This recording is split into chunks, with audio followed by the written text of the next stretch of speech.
Welcome back to World Crisis Radio. Now, we've got to speed it up. We've got quite a bit to cover and only 2 segments left. Here's our situation now. One additional element to add to this Republican Kerry Skull and Bones war coup. That is this question of who is the U.S. bombing. You remember on Friday, November 7th, 1 week ago, Washington Post front page above the fold, Syrian rebels reject report on airstrikes.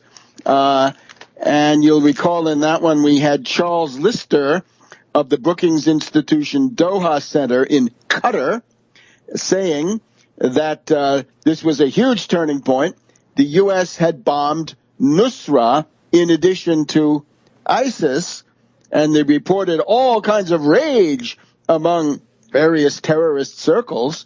And this guy then raving, quote, the U.S. may now have lost Syria, says this guy Lister in his Twitter account. We also have a look at the CBS News is maybe clearer. CBS News on November 6th, U.S. bombs ISIS foes in Syria. And the idea is that the U.S. is bombing the al-Qaeda branch in Syria. That means Nusra, and a huge brouhaha. Some guy saying, we're tired of people saying they're coming to help us and then they kill us because he's a terrorist fighting against Assad. He expects the U.S. to help. Maybe he was promised that by Walnuts McCain. You get the idea. So there's another factor, right, saying essentially the pro-terrorist people saying, you know, we've got to get in there and save our terrorist assets, our secret army. Otherwise, who knows what happens after that. All right. Now, a lot of high-level diplomacy. Okay, we've just had the various leaders, right, meaning Putin, President Xi, Obama in Beijing. They then go on to the, that was APEC. Then they go on to ASEAN in Burma, and then the G20. The word is that the hosts, Australia, in a very monstrous exercise in lack of hospitality, that they're going to stage some kind of an incident against Putin. I'm afraid the Australian Prime Minister Tony Abbott is a fool. He said he wants to shirt front Putin. How dare you? Move the G20 to Geneva or someplace where they can guarantee a decent atmosphere. You cannot have the negotiations under those circumstances. Of course, a lot of hysteria that Russian warships can indeed sail all the way to Australia.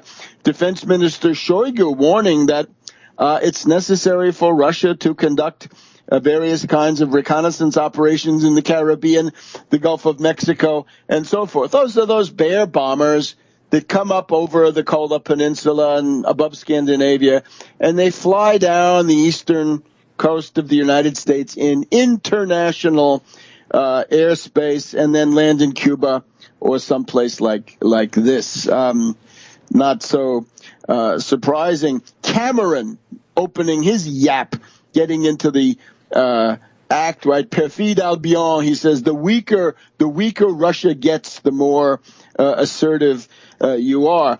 Interesting, as we had hoped, when it comes to the European Union specifically, right? They have those the monthly meetings of the prime ministers. Mogherini, the Italian woman who has taken over from the awful dumb cow Baroness Ashton, Mogherini is cooling it. She's pro-Russian and she is blocking the various nasty things that some people, especially the British, Perfide Albion, are pushing. So this is panning out. Unfortunately, the government she left behind, the Renzi government, looking not so good. Putin at the eve of this G20 saying, look, the G20 resolutions are not binding.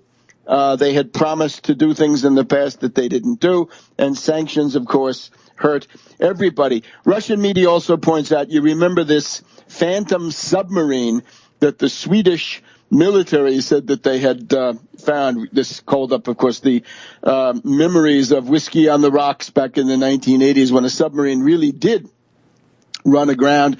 There's also and so it turns out there probably was nothing there. This was all manufactured out of thin air. What a shame for Sweden. I thought you were supposed to be neutral.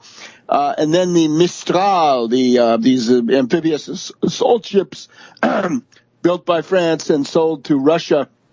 If the French don't deliver them, of course, then their reputation goes to hell. Who can trust such people? So all of that happening.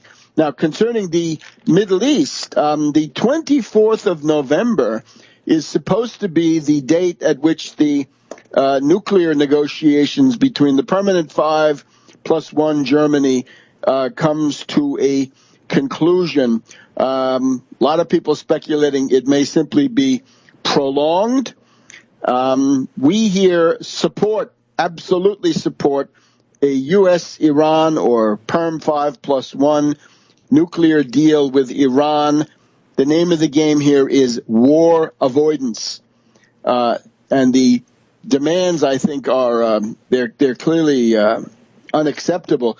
You cannot tell a country you have to remain underdeveloped so that we keep you at least 1 year to nuclear breakout. It essentially means you can't get modern nuclear technology. You can't get any kind of modern technology. The Israeli position is that Iran must not be allowed to be a threshold state. Well, if that goes for Iran, does it go for Egypt too? Does it go for Turkey too?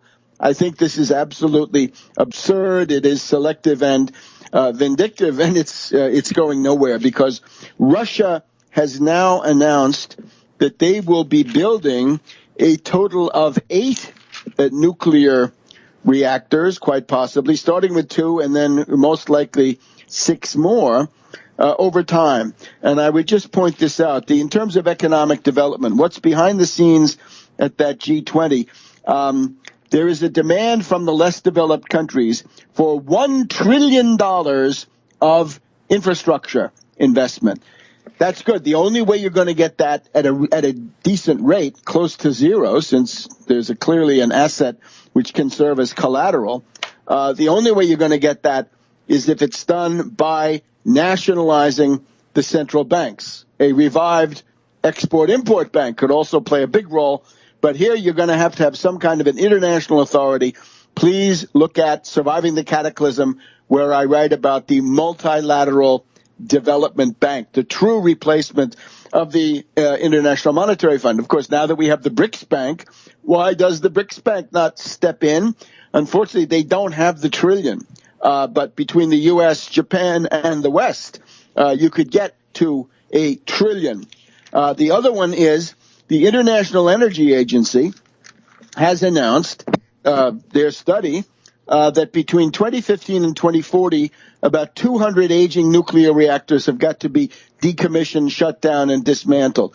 This is absolutely a good idea, that Fukushima could only happen with a 50-year-old reactor. You wouldn't drive a 50-year-old car. How in God's name can you deal with a 50-year-old flawed design from General Electric?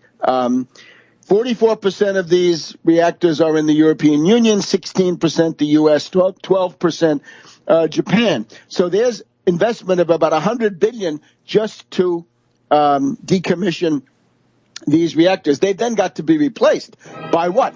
By high-temperature, fourth-generation, pebble-bed nuclear reactors of the most modern type. And we'll catch up on that in just a second here on World Crisis Radio.